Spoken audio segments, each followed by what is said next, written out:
En la Biblia decimos que la salvación es del Señor Jesucristo. La gracia del Evangelio. Todo habla del Señor Jesús. Entonces, ¿qué clase de personas reciben la gracia de Dios y obtienen la salvación de Dios? Aquellos a quienes Dios ha elegido son los que la reciben. Así se explica en la Biblia. El Señor lo dice así: si mi Padre no atrae a alguien, nadie puede venir a mí. Es decir, los que vienen al Señor Cristo son todos aquellos que reconocen que Jesús es el Señor. En otra ocasión, el Señor Jesús ya había predicado la verdad durante unos 2 años. Una vez, el Señor preguntó a sus discípulos: ¿quién dice la gente que es el Hijo del Hombre? Entonces los discípulos dijeron: oh, el mundo piensa que eres Juan el Bautista resucitado. Algunos dicen: eres el profeta Elías, o el profeta Jeremías, o uno de los antiguos profetas. Es decir, la gente de aquel tiempo no sabía quién era el Señor. Entonces el Señor preguntó a sus discípulos: ¿y vosotros, quién decís que soy yo? Entonces, solo uno, Simón Pedro, dijo: tú eres el Cristo, el Hijo del Dios viviente. Entonces el Señor dijo: Simón, hijo de Jonás, bienaventurado eres, porque esto que sabes no te lo reveló ningún hombre, sino mi Padre Celestial, quien te lo reveló. Es decir, el Señor le dijo a Pedro que fue el Padre Celestial quien se lo reveló. Así, Pedro reconoció que Jesús era el Señor, siendo el primero en reconocerlo. El Señor dijo que Pedro era bienaventurado. Después, Pedro fue enaltecido por el Señor. Y hoy, a decir verdad, aquellos que reconocen que Jesús es el Señor, que es el Cristo, que tan bienaventurados son. Que tan bienaventurados, porque entendemos que aquellas personas nacieron de la promesa de Dios. Son personas elegidas por Dios para poder conocer al Señor. En la época del apóstol Pablo, los judíos, básicamente, no conocían al Señor, no aceptaban la salvación del Señor, no estaban dispuestos a aceptarla. ¿Qué significaba eso realmente? ¿Cuál era la razón? En aquel tiempo, Pablo dijo que sentía una gran tristeza por sus compatriotas y un gran dolor en su espíritu. Porque por el bien de los compatriotas de Pablo, es decir, los israelitas, los judíos, Pablo incluso estaba dispuesto a ser maldito y a ser separado de Cristo. Pero, nosotros definitivamente no estaríamos dispuestos. Pablo amaba demasiado a sus compatriotas. Es decir, Pablo dijo que ellos eran israelitas, de quienes son la adopción filial, la gloria, los pactos, la ley de Moisés, el servicio en el templo y las promesas de Dios, todo provenía de los israelitas. Incluso los antepasados, incluso sus patriarcas, incluso los elegidos, Abraham, Isaac y Jacob. Abraham, Isaac, Jacob, las personas elegidas por Dios, eran todos antepasados de los judíos. Según la carne, de ellos proviene el Cristo. Incluso el Señor Jesucristo viene de los judíos. Pero a pesar de esto, a pesar de que incluso el Señor Jesucristo proviene de los judíos, sin embargo, nadie, muy pocos lo recibieron. Incluso entre los judíos, quienes recibieron al Señor Jesús eran muy pocos, escasos. ¿Qué diremos a esto? En teoría, ellos deberían haber recibido la gracia, recibido la bendición, los primerísimos en recibirla. Deberían haber sido ellos. Pero fue al revés. Ellos no la recibieron. La mayoría de la gente no recibió la salvación. No recibir la salvación. ¿Qué significa? Significa la perdición. Significa la destrucción en el lago de fuego y azufre.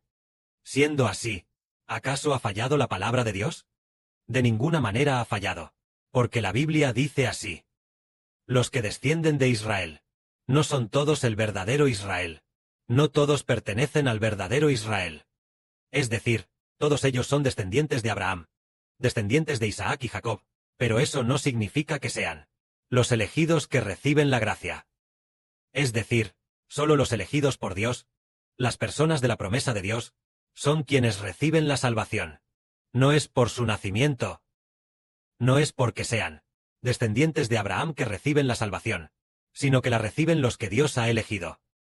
Entonces nosotros, tal como dice la Biblia, porque la Biblia dice, porque en Isaac te será llamada descendencia. Si miramos a Abraham, él tuvo a Isaac, también a Ismael, y a otros hijos, 8 hijos en total. De estos 8 hijos, ¿quién finalmente pudo recibir la gracia de Dios? Fue Isaac, aunque Isaac en la época del Señor Jesús, el Señor Jesús aún no se había encarnado, pero en el futuro, Isaac resucitará para tener vida eterna. ¿Pero qué hay de los otros hijos de Abraham? Es posible que hayan perecido. Estaba Ismael, y más tarde Abraham se casó con otra mujer llamada Cetura. Después de que Sara murió, Abraham se casó con Cetura, y Cetura le dio 6 hijos a Abraham. Estos 6 hijos no eran del pueblo elegido de Dios, solo Isaac lo era. Pero todos ellos eran hijos biológicos de Abraham. Y sin embargo ninguno recibió la gracia. ¿Qué nos dice esto? Esto nos hace comprender que solo los nacidos por la promesa de Dios son hijos de Dios. En cuanto a la palabra de la promesa, dice así, la promesa significa que, antes de que la persona nazca, Dios ya lo ha determinado. A esto se le llama promesa. No significa que después de que la persona nazca, Dios decida y diga, oh, esta persona ha nacido, ya tiene 30 años, ahora lo elijo para que sea mi hijo, ahora lo elijo para que sea mi pueblo. ¿No es así? No, no es así. No lo es en absoluto. Nacido de la promesa significa que esta persona no había nacido, y Dios ya había determinado sus asuntos. Por ejemplo, Isaac. Él aún no había nacido. Incluso su madre, Sara, ni siquiera lo había concebido. Cuando Dios dijo esto, Dios dijo, por este tiempo el próximo año, volveré sin falta. Y entonces, tu esposa Sara, te dará a luz un hijo. Y también dijo, mi pacto, lo estableceré con Isaac. Le pondrás a este hijo que te dará tu esposa Sara el nombre de Isaac. Mi pacto lo estableceré con él. Incluso cuando Isaac aún no estaba en el vientre de su madre, Dios ya había determinado que Isaac sería el elegido de Dios. En aquel entonces, Abraham ya tenía a Ismael, e Ismael tal vez tenía unos 13 años. En ese momento Abraham pensaba que era así. Mi esposa ya es de edad avanzada. Ya tiene 90 años. Y yo ya tengo 100 años. ¿Todavía tendré esta bendición? ¿Todavía tendré semejante bendición? Dios nos dice que antes de que naciéramos, Dios ya había determinado que seríamos sus hijos. Ya estaba determinado que seríamos sus hijos e hijas, y que recibiríamos su gloria. No es después de que nacemos, que se determina tras el nacimiento. No lo es, sino antes de que naciéramos. El Padre Celestial ya había determinado nuestra salvación, que pertenecemos a Dios, pertenecemos al Señor, y que pertenecemos a Israel. Ya estaba determinado antes de nacer. Antes, el hermano Heber pensaba erróneamente que, después de haber nacido, se esforzó mucho para ser elegido por Dios y finalmente recibir la gracia. Pensaba erróneamente eso, pero no es así. Antes de nacer, Dios ya lo había determinado. Entonces, que Dios lo determine antes de que la persona nazca. Además de Isaac, además de este hijo, Isaac, también está Isaac, quien tuvo 2 hijos.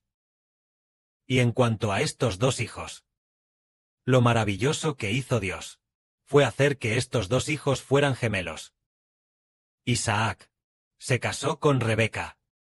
Pero Rebeca no quedaba embarazada desde que Isaac tenía 40 años, cuando se casó con su esposa Rebeca. Luego Rebeca, hasta que Isaac cumplió 60 años. Rebeca finalmente quedó embarazada. Estuvo 20 años sin quedar embarazada. Como no quedaba embarazada, Dios escuchó sus oraciones. Isaac y Rebeca oraron a Dios. Y Dios los escuchó. Y después de escucharlos, lo maravilloso fue que hizo que Rebeca concibiera gemelos. Concibió gemelos. Y es curioso pensar, ¿por qué tenía que concebir gemelos? Hermanos de sangre del mismo padre y madre, dentro del vientre materno. Entonces los gemelos luchaban entre sí en el vientre de Rebeca. Los hijos gemelos ya luchaban entre sí en el vientre. Luchaban entre sí. Y Rebeca fue a consultar a Dios por este asunto. Dios dijo, en tu vientre concebirás. En tu vientre Llevas a 2 hijos. Estos 2 hijos son 2 naciones. Llevas a 2 naciones. Y estas 2 naciones serán naciones enemigas entre sí.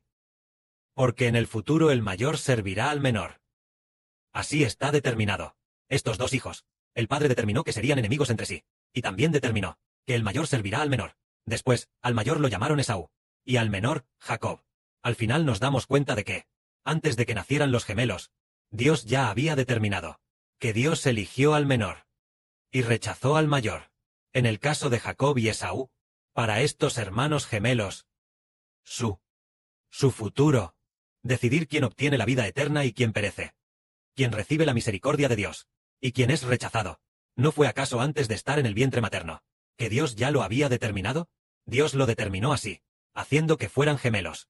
Los gemelos nacen el mismo día, pero Dios determinó que uno perecería, y el otro obtendría la vida eterna, para hacernos entender que, incluso siendo hermanos gemelos carnales, del mismo padre y de la misma madre, parece ser que la salvación de una persona no tiene nada que ver con sus padres, porque el padre era Isaac, a quien Dios amaba, y la madre era Rebeca, a quien Dios también amaba, pero de los hijos nacidos, uno recibió la gracia, y el otro fue destruido. Esto quiere decirnos que nuestra elección es determinada por Dios mismo. Antes de que naciéramos, Dios ya lo había determinado, al igual que con el hermano Geber. Ya se había profetizado en la Biblia hace mucho tiempo acerca del hermano Geber. Antes de que naciera, Dios ya había profetizado a través de los antiguos profetas que aparecería uno llamado el Israel del nuevo pacto, un hijo que destruiría a todas las naciones y pueblos. Y también se profetizó que este hijo vendría del oriente. Sí, del oriente, del lugar del nacimiento del sol. También se profetizó sobre este hijo las cosas que haría. Es una profecía de lo que haría durante su vida, profetizando su muerte, todo escrito en el libro de Isaías, así como se profetizó la muerte del Señor Cristo. Entonces, ante esto, ¿qué podemos decir? Los asuntos de cada persona no están determinados por lo que hacen después de nacer, ni por lo que puedan lograr por sí mismos, porque el Padre Celestial, Él es el Creador, es el gran Dios, y actúa conforme a su propia voluntad, así como el Padre del hermano Geber. El Señor Jesús le dijo a Geber: quiero exaltarte en alto, porque quiero tener misericordia de quien yo tenga misericordia, y compadecerme de quien yo me compadezca. Entonces, ¿qué podemos decir? Entonces decimos que alcanzamos la promesa de Dios. No es por la voluntad humana, sino porque Dios quiere tener misericordia. ¿Hasta qué punto? De tener gracia con alguien, Él tiene gracia y misericordia. De quien quiere tener misericordia, todo proviene enteramente de Dios. Así es como comprendemos que la salvación proviene de la misericordia de Dios y de la propia elección de Dios. Porque en el mundo, habiendo tanta gente inteligente, Dios hace que los inteligentes no alcancen la gracia, pero hace que los no inteligentes sí la reciban. Y además sean constituidos como nobles. Entre nosotros, este grupo de hijos, no hay muchos instruidos ni sabios, tampoco hay muchos elocuentes, pero el Padre hace que los hijos comunes reciban la gracia y se vuelvan nobles. Esto demuestra claramente que es por la voluntad de Dios, no por la voluntad humana. Que la gloria sea para el Padre y el Señor. Amén.